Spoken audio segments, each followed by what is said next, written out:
Episode 3 पहला ग्रह। अब तक ऋषि जान चुका था कि उसकी जिंदगी साधारण नहीं है। पीला पत्थर टूट चुका था, ताला खुल चुका था, लेकिन हर ताले के खुलने के बाद एक दरवाज़ा भी खुलता है, और उस दरवाजे के उस पार हर बार सच नहीं, कभी कभी खतरा होता है। एक कहानी उस पहले दरवाजे की है। एक कहानी है ऋषि के पहले ग्रह की। अंतरिक्षयान तेजी से कांप रहा था। स्क्रीन पर लाल लाल निशान चमक रहे थे। एक वैज्ञानिक चिल्लाया, हम कंट्रोल में नहीं है। दूसरा बोला, जहाज अपने आप रास्ता बदल रहा है। ऋषि खिड़की से बाहर देखता है।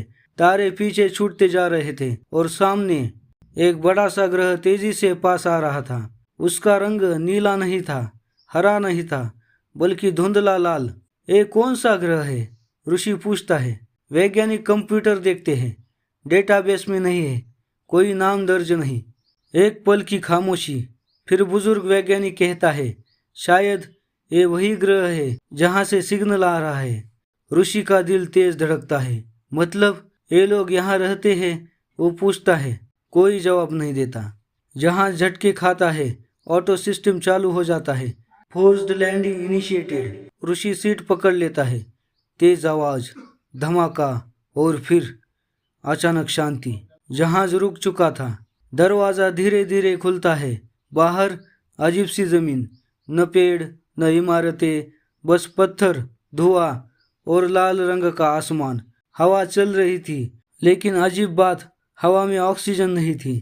एक वैज्ञानिक घबरा कर बोलता है, यहाँ ऑक्सीजन नहीं है, सब पीछे हट जाते हैं। ऋषि आगे बढ़ता है। रुको ऋषि, कोई चिल्लाता है, लेकिन ऋषि दरवाजे से बाहर कदम रख देता है।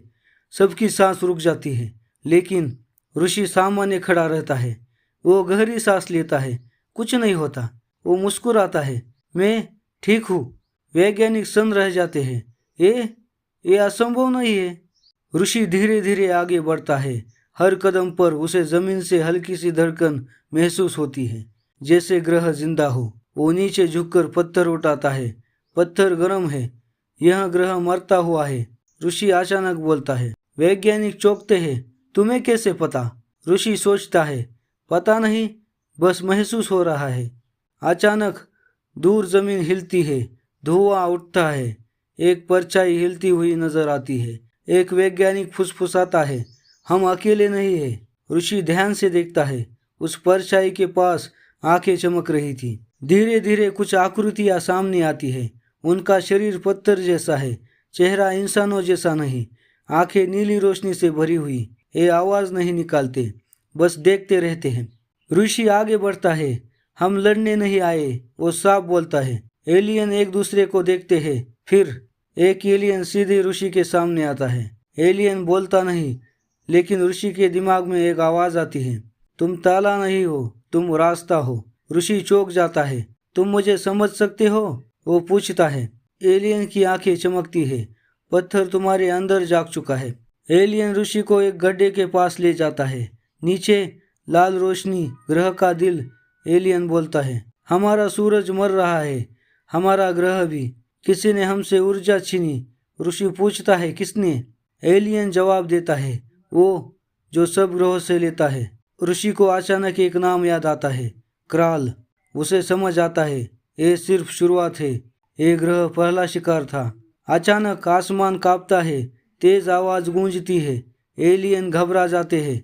वो आ रहा है, एलियन दिमाग में बोलता है। वैज्ञानिक चिल्लाते हैं, ऊपर कुछ है। ऋषि ऊपर देखता है। आसमान में एक काली आकृति बन रही है। एलियन ऋषि से कहते हैं, अगर तुम रास्ता हो तो हमें बचा सकते हो। ऋषि चुप रहता है। उसके सामने एक पूरा ग्रह है, लोग हैं, डर है। वो पहली बार समझता है, ये सफर देखने का नहीं है, ये जिम्मेदारी का है। आसमान की काली आकृति धीरे धीरे ग्रह की तरफ उतरने लगती है। एलियन कांपते हैं, वैज्ञानिक पीछे हटते हैं। ऋषि आगे बढ़ता है और उसके दिमाग में एक भारी आवाज गूंजती है, पहला ग्रह बचा पाए तो आगे बढ़ने दोगे? ऋषि की आंखों में डर नहीं, सिर्फ सवाल है।